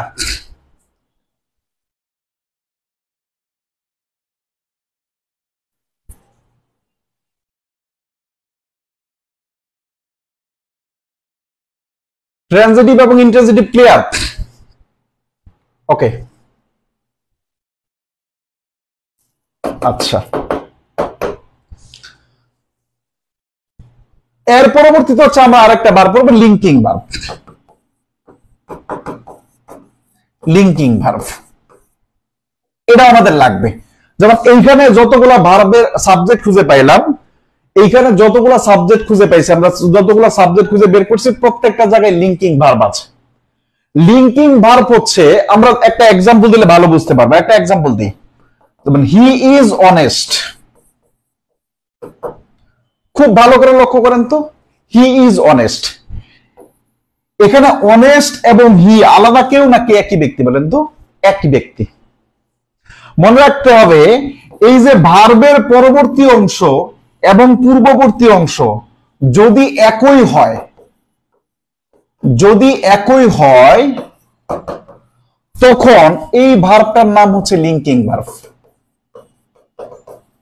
এই ভার্বটার নাম কি বলেন তো? Linking verb. লিঙ্কিং ভার্বের পরে যে অংশটুকু থাকে এর নাম অবজেক্ট না, এর নাম হচ্ছে কমপ্লিমেন্ট। বেসিক গ্রামার ক্লাসে আপনাদের এগুলো পড়ে আসার কথা। এর নাম হচ্ছে কমপ্লিমেন্ট। আমরা প্রচুর উদাহরণ পাবো এরকম স্ট্রাকচারে, যে subject plus verb plus object অথবা কমপ্লিমেন্ট পাবো। আমাদের এখানে ভার্ব থাকবে কিন্তু অবজেক্ট থাকবে না, কিন্তু কমপ্লিমেন্ট থাকবে। আমরা এরকম প্রচুর এক্সাম্পল পাবো, এরকম প্রচুর এক্সাম্পল পাবো। তার মানে কমপ্লিমেন্ট লিঙ্কিং ভার্ব গুলা কি? সাধারণত ফ্রি হ্যান্ড রাইটিং এবং ট্রান্সলেশনে এই লিঙ্কিং ভার্ব হিসাবে বি ভার্ব ব্যবহৃত হয়। এটা নোট দিয়ে লিখে রাখবেন।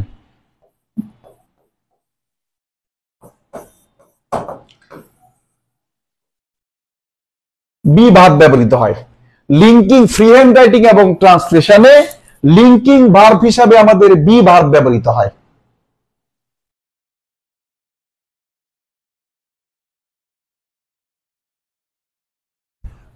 লিঙ্কিং ভার্ব হিসাবে কি ব্যবহৃত হয় বলেন তো? সাধারণত free hand writing A be verb ব্যবহৃত হয়। এইবার চলেন একটু দেখি, এদিক তাকান। এবার বলেন তো, oxygen that is produced by trees, oxygen that is produced by trees is the vital air for human and other fauna. অন্যান্য প্রাণীর জন্য যেটা তৈরি করে ওটা কোনটা বলেন তো? এই যে দা ভাইটাল, এই অংশটুকু এবং এই অংশটুকু, এই দুটো অংশটুকু সেম নাকি আলাদা বলেন তো? একই জিনিস। এই কারণে এই ভার্বটার নাম হচ্ছে লিঙ্কিং ভার্ব। এই কারণে এই ভার্বটার নাম কি বলেন তো? Linking verb. আচ্ছা, আরেকটা এক্সাম্পল চলেন, আরেকটা এক্সাম্পল চলেন। কি প্রয়োজন বলেন তো?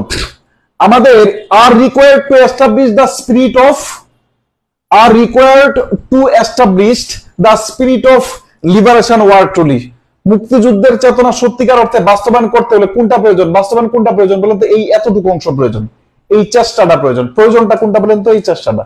তাহলে এই অংশটুকু এবং স্পিরিট অফ লিবারেশন ওয়ার এবং আপনার এই অংশটুকু সেম জিনিস, এই জন্য এই এখানে আরটা কি বলেন তো? Linking verb.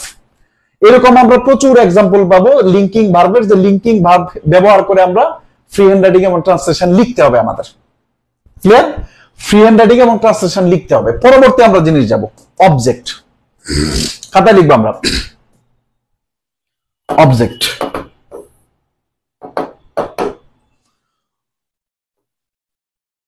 অবজেক্ট ব্যবহার করে আমাদের যখন আমরা সাবজেক্ট পেয়ে গেলাম, কোনো কিছু লেখার জন্য আমরা সাবজেক্ট পেয়ে গেলাম, কোনো কিছু লেখার জন্য আমরা সাবজেক্ট পেয়ে গেলাম, সাবজেক্টের পরে আমরা ভার্ব ব্যবহার করলাম, এরপরে আমাদের হয় কমপ্লিমেন্ট ব্যবহার করতে হবে অথবা অবজেক্ট ব্যবহার করতে হবে। অবজেক্ট ব্যবহারের জন্য আমাদের কিছু নিয়ম রাখতে হবে। একটা এক্সাম্পল বলি আমরা, যেমন হি গেভ মি আ বুক, সে আমাকে একটি বই দিয়েছিল। দুটো এক্সাম্পল লিখবেন। প্রথম এক্সাম্পলটা যদি আমরা তাকাই, হি গেভ মি আ বুক, সে আমাকে কি দিয়েছিল? একটা বই দিয়েছিল। কাকে দিয়েছিল বলেন তো? আমরা বলেছি কি, ভার্বকে যখন আমরা হুম দ্বারা প্রশ্ন করি তখনও অবজেক্ট পাই, ভার্বকে যখন আমরা হোয়াট দ্বারা প্রশ্ন করি তখন অবজেক্ট পাই। ভার্বকে যখন আমরা হুম দ্বারা প্রশ্ন করি তখন অবজেক্ট পাই, ভার্বকে যখন আমরা হোয়াট দ্বারা প্রশ্ন করি তখন অবজেক্ট পাই। তাহলে আমরা এখানে দেখব যে প্রশ্ন করি he gave me, whom did he gave, সে কাকে দিয়েছিল? হুম ডিড হি গিভ, সে কাকে দিয়েছিল বলেন তো? সে আমাকে দিয়েছিল। আমরা একটা অবজেক্ট পেয়ে গেছি। এবার প্রশ্ন, হোয়াট ডিড হি গিভ, সে কি দিয়েছিল? সে একটা বই দিয়েছিল। সে কি দিয়েছিল বলেন তো? একটা বই দিয়েছিল। তার মানে আমাদের দুইটা সাবজেক্ট পেয়ে গেলাম। এই দুইটা সাবজেক্ট, হোয়াট দ্বারা যে সাবজেক্টটা পাইলাম, এই সাবজেক্টটার নাম হচ্ছে আমাদের ডিরেক্ট অবজেক্ট। এই সাবজেক্টটার নাম কি বলেন তো? Direct object. আর হুম দ্বারা যে প্রশ্নগুলোর উত্তরটা পাইলাম, এটার নাম হচ্ছে ইনডিরেক্ট অবজেক্ট। Indirect object. আমরা যখন একাধিক অবজেক্টস ব্যবহার করে সেন্টেন্স তৈরি করব, যেমন বিশ্ব ব্যাংক বাংলাদেশকে 30 কোটি টাকা লোন দিয়েছে, এরকম সেন্টেন্স দেখবেন আপনি প্রায় সময় লিখতে হয়। বিশ্ব ব্যাংক বাংলাদেশকে 30 কোটি টাকা লোন দিয়েছে, তো বিশ্ব ব্যাংক কি দিছে?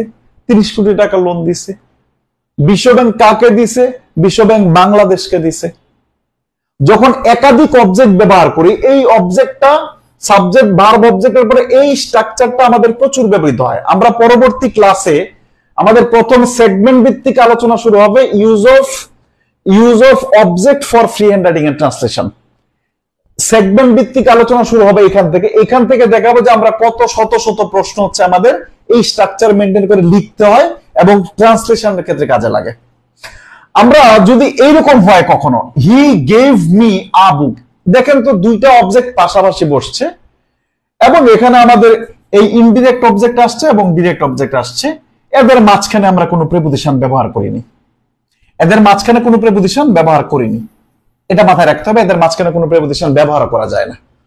যদি এইরকম হয় এক্সাম্পলটা, যেমন হি গেভ আ বুক, সে আমাকে একটা বই দিছে। কাকে দিছে বলেন তো? To me. সে দিছে আমাকে, কাকে দিছে? টু মি, আমাকে দিছে। মনে রাখতে হবে যদি ডিরেক্ট অবজেক্টটা আগে চলে আসে, এই যে বুকটা আগে চলে আসছে, এবং ইনডিরেক্ট যদি পরে চলে যায়, এর মাঝখানে সাধারণত প্রিপোজিশন টু অথবা অর্থ অনুসারে ফর ব্যবহার করা যায়। এই স্ট্রাকচারটা খাতায় লিখে রাখবেন। এই স্ট্রাকচারটা ব্যবহার করে আমাদের প্রচুর লিখতে হবে। ডিরেক্ট অবজেক্টটা যদি আমাদের আগে চলে আসে এবং ইনডিরেক্ট অবজেক্টটা যদি পরে চলে যায়, সেই ক্ষেত্রে আমাদের মাঝখানে দুইটা অবজেক্টের মাঝখানে টু অথবা প্রিপোজিশন ফর ব্যবহার করতে হয়। টু অথবা প্রিপোজিশন কি ব্যবহার করতে হয়? ফর ব্যবহার করতে হয়। বুঝাতে পারলাম? আচ্ছা, কখনো কখনো এরকম হবে ফ্রি হ্যান্ড রাইটিং এর ক্ষেত্রে সাধারণত একটা ভার্ব ব্যবহৃত হয়। ফ্রি হ্যান্ড রাইটিং এর ক্ষেত্রে সাধারণত একটা ভার্ব ব্যবহৃত হয়, যে আমাদের আগে ইনডিরেক্ট সাবজেক্ট আছে, পরে ডিরেক্ট সাবজেক্ট আছে, এরপরও মাঝখানে কোনো প্রিপোজিশন ব্যবহৃত হয় না। এরপরে মাঝখানে একটা প্রিপোজিশন ব্যবহৃত হয়। সাধারণত ইনডিরেক্ট অবজেক্ট এবং ডিরেক্ট অবজেক্ট, যদি ইনডিরেক্টটা আগে থাকে, ডিরেক্ট অবজেক্টটা পরে থাকে, তখন আমাদের মাঝখানে কোনো প্রিপোজিশন হয় না। ফ্রি হ্যান্ড রাইটিং এ একটা ভার্ব সাধারণত খুব বহুল ব্যবহৃত হয়, যেটা ইনডিরেক্ট অবজেক্ট প্রথম আছে, ডিরেক্ট অবজেক্ট পরে আছে, তারপরে মাঝখানে একটা প্রিপোজিশন ব্যবহৃত হয়। এটা হচ্ছে প্রোভাইড। এটা খাতায় লিখবে রাখবেন, প্রোভাইড। এটা দিয়ে আমাদের দেখবেন প্রচুর এক্সাম্পল আসছে। ট্রান্সলেশনে দেখবেন, ব্যাংকের ট্রান্সলেশনে দেখবেন, বিসিএস এর ট্রান্সলেশনে দেখবেন, প্রচুর এক্সাম্পল আছে এই প্রোভাইড দিয়ে। যদি আমরা এরকম একটা এক্সাম্পল দিই, যেমন দেখেন, the chairman provided us dash food। এটা খুব ভালো করে লক্ষ্য করেন। এবার চেয়ারম্যানের জায়গায় আপনার বিশ্ব সংস্থা লাগান, ইউনিসেফ লাগান, প্রোভাইড ভার্ব ঠিক রাখেন।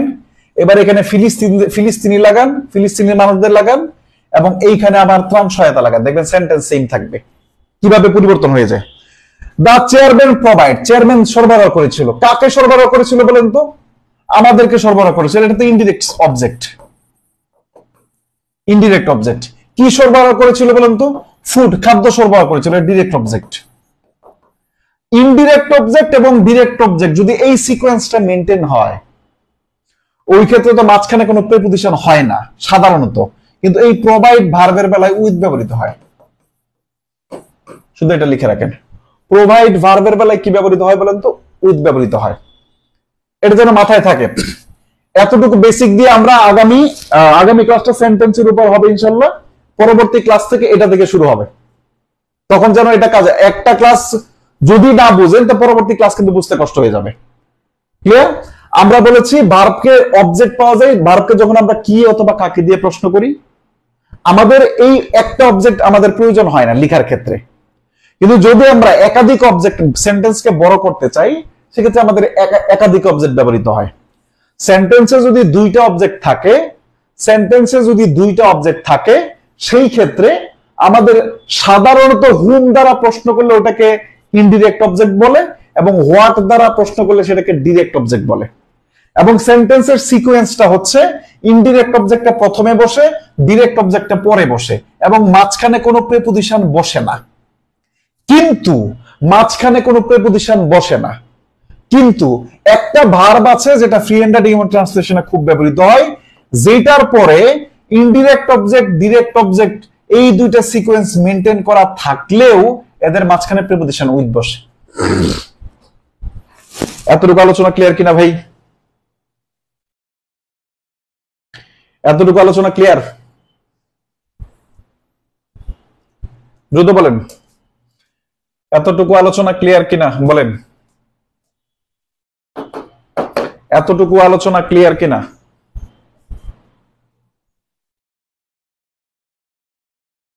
ক্লিয়ার? শুনেন, বেসিক ক্লাস এই যে সাবজেক্ট, ভার্ব এবং অবজেক্ট, এইটার উপরে বেসিক আমাদের গ্রামার যে ক্লাস, ওইখানে ক্লাস নেওয়া হয় টোটাল 6টা।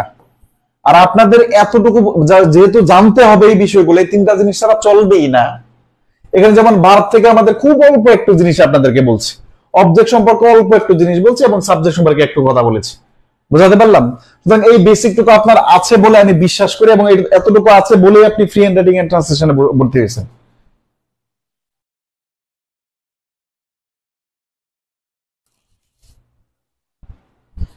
এতটুকু ক্লিয়ার? আচ্ছা, এইবার হচ্ছে আমাদের কাজ চলে আসে। এতটুকু যদি ক্লিয়ার হয়ে থাকে, এটা খুব মনোযোগ দিয়ে দেখেন। আমরা সাবজেক্ট পেয়ে গেলাম, তার মানে আমরা শুরুটা করতে পারলাম।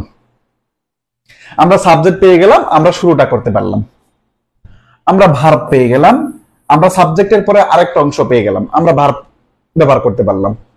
এরপরে আমরা অবজেক্ট পেয়ে গেলাম এবং আমরা অবজেক্ট ব্যবহার করতে পারলাম। সাবজেক্ট ভার্ব অবজেক্ট, এবং আমরা দুইটা অবজেক্ট সম্পর্কে কথা বললাম, ডিরেক্ট অবজেক্ট এবং ইনডিরেক্ট অবজেক্ট সম্পর্কে আমরা কথা বলতে পারলাম। এখন এই যে সাবজেক্ট ভার্ব অবজেক্ট এতটুকু হয়ে গেল, এই subject plus verb plus object হয়ে গেলে আমাদের একটা সেন্টেন্স হয়ে গেল। এইবার আমরা যাই কিছু লিখবো না কেন, এইবার আমরা যা কিছুই লিখি না কেন, সেটা আমাদের এইরকম সেন্টেন্সের উপর ভিত্তি করে লিখতে হবে। তার মানে পরবর্তী লাইন কি আসবে, ফ্রি হ্যান্ড রাইটিং এবং ট্রান্সলেশন যাই করা হোক না কেন, আমাদের সেন্টেন্সের উপর ভিত্তি করে লিখতে হবে। সেন্টেন্সের উপর ভিত্তি করে লিখতে গেলে আমাদের এই অর্থ অনুসারে সেন্টেন্সটাকে 5 ভাগে ভাগ করা হয়। অ্যাসার্টিভ, ইন্টারগেটিভ, ইম্পারেটিভ, অপটেটিভ এবং এক্সক্লামেটরি। এই 5টা সেন্টেন্সের ভিতরে আমাদের অ্যাসার্টিভ সেন্টেন্সটা আমাদের প্রচুর ব্যবহৃত হয় এবং প্রায় 95% জায়গায় অ্যাসার্টিভ সেন্টেন্স ব্যবহৃত হয়। আরো বেশি 98% জায়গায় অ্যাসার্টিভ সেন্টেন্স ব্যবহৃত হয়। এটা হচ্ছে ফার্স্ট কনসেপ্ট। কিন্তু অন্যান্য সেন্টেন্সের স্ট্রাকচারগুলো আমরা একটু একটু কথা বলবো। আবার স্ট্রাকচার অনুসারে আমাদের সেন্টেন্সটাকে 3 ভাগে ভাগ করা হয়। একটা হচ্ছে সিম্পল সেন্টেন্স, এটা হচ্ছে কম্পাউন্ড সেন্টেন্স, এটা হচ্ছে complex sentence. Compound complex sentence বা কন্ট্রাক্টেড সেন্টেন্স, মাল্টিপল সেন্টেন্স, এটা নিয়ে আমরা একটু কথা বলবো। এবং আমাদের ফ্রি হ্যান্ড রাইটিং এর ম্যাক্সিমাম সেন্টেন্স ব্যবহৃত হবে সিম্পল, কমপ্লেক্স এবং কম্পাউন্ড। কম্পাউন্ড, সিম্পল এবং কমপ্লেক্স, কম্পাউন্ড এবং কমপ্লেক্স এইগুলো সবচেয়ে বেশি ব্যবহৃত হবে। আপনি মনে রাখবেন, যত বেশি কম্পাউন্ড এবং কমপ্লেক্স সেন্টেন্স ব্যবহার করতে পারেন আপনার লেখার মান তত বাড়বে। তার মানে আমাদের পরবর্তী স্টেপ একটু স্টেপটা মিলান। যে কোনো কিছু লিখতে subject plus verb plus object লাগে, এটা নিয়ে আমরা ছোটখাটো একটু ইন্ট্রোডাকশন দিলাম। এরপরে এই 3টা জিনিস মিলে আমাদের একটা সেন্টেন্স হয়ে যায় এবং ওই সেন্টেন্সটা আবার টোটাল 8 প্রকার হয়। তার মানে আমাদের পরবর্তী আলোচনা কি বলেন তো, ওই 8 প্রকার সেন্টেন্স সম্পর্কে আমাদের একটা পূর্ণাঙ্গ ধারণা নিতে হবে। এবং বিশেষ করে পরবর্তীতে আমাদের 3 প্রকার সেন্টেন্স যেটা আছে স্ট্রাকচার অনুসারে, সিম্পল সেন্টেন্স, কম্পাউন্ড সেন্টেন্স এবং কমপ্লেক্স সেন্টেন্স। এটাতে আমাদের যেটা লাগবে যে সিম্পল সেন্টেন্স বাংলায় কি কি থাকলে আমরা দেখলে সিম্পল সেন্টেন্স বুঝবো, ইংরেজিতে কি থাকলে আমরা সিম্পল সেন্টেন্স বুঝবো, বা ইংরেজিতে কি কি থাকলে আমরা কমপ্লেক্স সেন্টেন্স বুঝবো, এই জিনিসগুলো আমাদের কাজে লাগবে। এট দ্য সেম টাইম এটা কাজে লাগবে, এটা পড়তে হবে। ওই 8 প্রকার সেন্টেন্সের ভিতরে ওই যে 3 প্রকার সেন্টেন্সের ট্রান্সফরমেশন পড়তে হবে। অর্থাৎ সিম্পল থেকে কমপ্লেক্স, কমপ্লেক্স থেকে কম্পাউন্ড, কম্পাউন্ড থেকে সিম্পল, সিম্পল থেকে কমপ্লেক্স। এই ট্রান্সফরমেশন আমাদের ভাইস ভার্সা যে ট্রান্সফরমেশনটা আছে, এই ট্রান্সফরমেশনটা জানতে হবে। এবং আগামী ক্লাসে এই 8টা বিষয় নিয়ে ইনশাআল্লাহ কথা হবে এবং টপিক ভিত্তিক আলোচনা শুরু হয়ে যাবে আমাদের পরবর্তী ক্লাস। এই 2টা ক্লাস আমাদের বেসিকের উপরে না নিলে আমি পরবর্তী সময়ে কথা বলতে পারবো না। যখন আমি বলবো যে এটাকে আমি কমপ্লেক্স করে ফেলবো, তখন আপনি জিজ্ঞাসা করবেন আপনি কমপ্লেক্স করবেন, আপনি কমপ্লেক্স সম্পর্কে কথাই বলেননি। যখন আমার এরকম সেন্টেন্স পাবো যেটাকে আমরা সিম্পলে করব, কমপ্লেক্সে আছে কিন্তু আমরা সিম্পলে করব, অথবা সিম্পলে আছে কিন্তু ওটা আমরা সিম্পলে না করে আমরা কম্পাউন্ড অথবা কমপ্লেক্সে করব আমাদের সুবিধা অনুসারে। অর্থাৎ আগামী ক্লাসটা হবে টোটালি আমাদের সেন্টেন্সের উপর, কনটেক্সট অফ সেন্টেন্স, এটার উপরে basic free hand writing and ট্রান্সলেশনের সেকেন্ড ক্লাস হবে। আমরা এখনো ফ্রি হ্যান্ড রাইটিং শুরু করিনি, মাথায় রাখতে হবে। এখনো ফ্রি হ্যান্ড রাইটিং এবং ট্রান্সলেশন আমি শুরু করিনি। ফ্রি হ্যান্ড রাইটিং এবং ট্রান্সলেশনের জন্য যে ফাউন্ডেশনটা দরকার আছে, ওই ফাউন্ডেশনটা নিয়ে আমি কথা বলছি। হয়তোবা 1টা 2টা অথবা 3টা ক্লাস লাগবে আমাদের এই ফাউন্ডেশনটা তৈরি করতে, ঠিক আছে? এই ফাউন্ডেশনটা ধরায় দিলে 4 নাম্বার ক্লাস থেকে হয়তোবা আমরা টপিক ভিত্তিক আলোচনায় যেতে পারবো। যেমন অবজেক্ট কোথায় ব্যবহৃত হবে, এরকম ভাবে বিগত বছরের প্রশ্ন। এরপর হচ্ছে অ্যাডভার্বিয়াল কি করে ব্যবহার করবো, একাধিক অ্যাডভার্ব থাকলে কি করে ব্যবহার করব, প্রিপোজিশন থাকলে আমরা সেন্টেন্স প্রিপোজিশন দিয়ে আমরা কিভাবে একাধিক বাক্য বড় বানাবো, তারপরে কনজাংশন আমরা কিভাবে একাধিক ব্যবহার করব, বাক্য কিভাবে বলবো, এটা আমরা পরবর্তী স্টেপ বাই স্টেপ আলোচনায় আসবে। ক্লিয়ার? এই পর্যন্ত থাকবে আজকের ক্লাস। কিছুটা কি সহজ লাগে কিনা বলেন তো, মনে হয় পারবেন কিনা বলেন তো?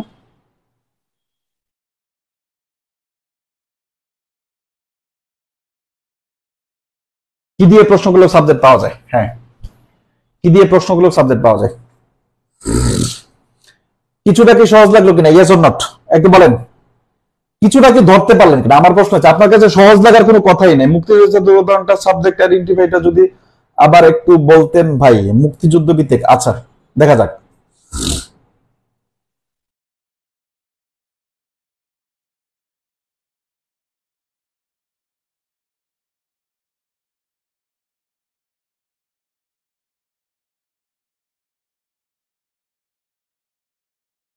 আচ্ছা, ওকে, চলেন তো আমরা দেখি। মুক্তিযুদ্ধ ভিত্তিক মনে হয় এটা, তাই তো? মুক্তিযুদ্ধের চেতনা সত্যি বাস্তবায়ন। আচ্ছা, এটা দেখেন, বলছে একই সঙ্গে, কখন বলেন তো? একই সময়ে। আমাদের সেন্টেন্সের শুরুতে যখন আমরা অ্যাডভার্বিয়াল ফ্রেজ ব্যবহার করি তখন একটা কমা ব্যবহার করি। এখন সাবজেক্টটা খুঁজে বের করতে হবে। একই সঙ্গে মুক্তিযুদ্ধের চেতনা বাস্তবায়ন প্রতিষ্ঠা করতে, মানে সত্যিকার অর্থে প্রতিষ্ঠা করতে হলে প্রয়োজন, প্রয়োজন কি প্রয়োজন বলেন তো? কি প্রয়োজন? আপনার পদক্ষেপ প্রয়োজন, আন্তরিক পদক্ষেপ প্রয়োজন। এখন শুধু তো এখানে আন্তরিক পদক্ষেপ নাই, এখানে কি কি প্রয়োজন বলেন তো? আপনার এই যে দেশপ্রেমিক গণতান্ত্রিক শক্তির সংঘবদ্ধ প্রয়াস, আপনার মূলত দুইটা জিনিস প্রয়োজন। একটা হচ্ছে প্রয়াস আর হচ্ছে পদক্ষেপ। প্রয়াসকে মডিফাই করছে এই সম্পূর্ণ ওয়ার্ডগুলো এবং পদক্ষেপকে মডিফাই করছে এই সম্পূর্ণ ওয়ার্ডগুলো। এটা আমরা প্রিপজিশনের ক্লাসে বিস্তারিত পড়াবো। আপনার দুইটা প্রয়োজন। কি প্রয়োজন বলেন তো? আপনার বাস্তবায়ন করতে হলে কোনটা প্রয়োজন? দুটা জিনিস প্রয়োজন। একটা হচ্ছে পদক্ষেপ প্রয়োজন আর হচ্ছে কি বলুন তো? প্রয়াস প্রয়োজন। এখন প্রয়াসটা কি রকম? দেশপ্রেমিক গণতান্ত্রিক শক্তির সংঘবদ্ধ প্রয়াস।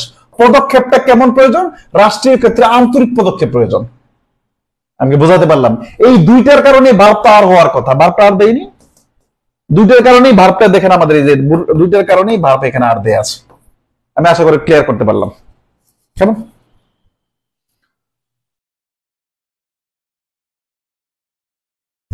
ওকে, সোমবার তাহলে আবার বুধবার, ইনশাল্লাহ আবার বুধবার রাত 9টায়, বুধবার রাত 9টায়। আজকে এই পর্যন্ত থাকবে। আল্লাহ হাফেজ, টাটা। আজকে এই পর্যন্ত থাকবে। ওকে, সাবজেক্ট বাই টেন্সের উপর কি কোনো ক্লাস আছে? হ্যাঁ, টেন্স এ সাবজেক্ট আপনার সাবজেক্ট এখনই কেন করেন রে ভাই? এই যে মানে বেশি বুঝতে তো সমস্যা। আপনাকে সাবজেক্ট আমি আইডেন্টিফাই করতে বলিনি, আজকে শুধু জানতে বলছি যে সাবজেক্ট হিসেবে 6টা জিনিস ব্যবহৃত, এটা জানেন। আমাদের টোটাল কোর্স মানে থ্রু আউট দ্য কোর্সই তো সাবজেক্ট চেনানো হবে, প্রত্যেকটা এক্সাম্পলেই সাবজেক্ট চেনানো হবে, এরপরে ভার্ব চেনানো হবে, এরপরে অবজেক্ট চেনানো হবে। আপনি মানে বিরক্ত হয়ে যাবেন সাবজেক্ট চিনতে চিনতে। আজকে তো আপনাকে সাবজেক্ট আমি চিনতে বলিনি, আপনাকে আজকে শুধু এতটুকু বুঝাইতে চাইছি যে আপনি এতটুকু বুঝেন যে সাবজেক্ট হিসাবে শুধু নাউন আর প্রোনাউন ব্যবহৃত হয় না। আপনি তো হি, এই যে I love Sakina, Sakina loves me, বিষয়টা এইরকম না তো। আপনি যখন বড় বড় বাক্য লিখবেন সাবজেক্ট হিসেবে 6টা জিনিস ব্যবহৃত হয়, এই জিনিসটা আমি বুঝাইতে পেরেছি। আপনাকে সাবজেক্টে আইডেন্টিফাই আজকে করতে বলিনি, আজকে সাবজেক্ট আইডেন্টিফাই আপনার করার দরকার নেই। টেন্সের উপরে ক্লাস থাকবে, প্রত্যেকটা জিনিসের উপরে ক্লাস থাকবে, লিখতে যা যা লাগে।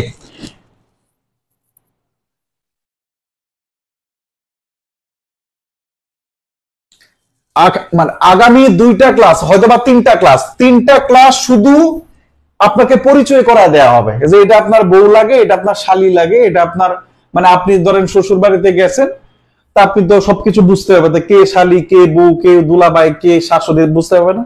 ওই ফ্রি হ্যান্ড রাইটিং এর টোটাল জিনিস সম্পর্কে ধারণা নিতে আমাদের মিনিমাম 3টা ক্লাস লাগবে, ঠিক আছে? এখানে আপনাকে ফ্রি হ্যান্ড রাইটিং কিছু শেখানো হচ্ছে না, আমি তো কিছু লিখছি, আমি তো কিছু শেখাইনি। এবং এখানে দৌড়ে দৌড়ে আমি বলছি যে সাবজেক্ট এত বড় হয়, এই যে আমি শুধু এটাই দেখাইছি যে সাবজেক্টটা দেখেন এত বড় হয়, এখানে হি এর তুলনায় সাবজেক্টটা অনেক বড়, আমি এটাই বোঝানোর চেষ্টা করছি। ক্লিয়ার?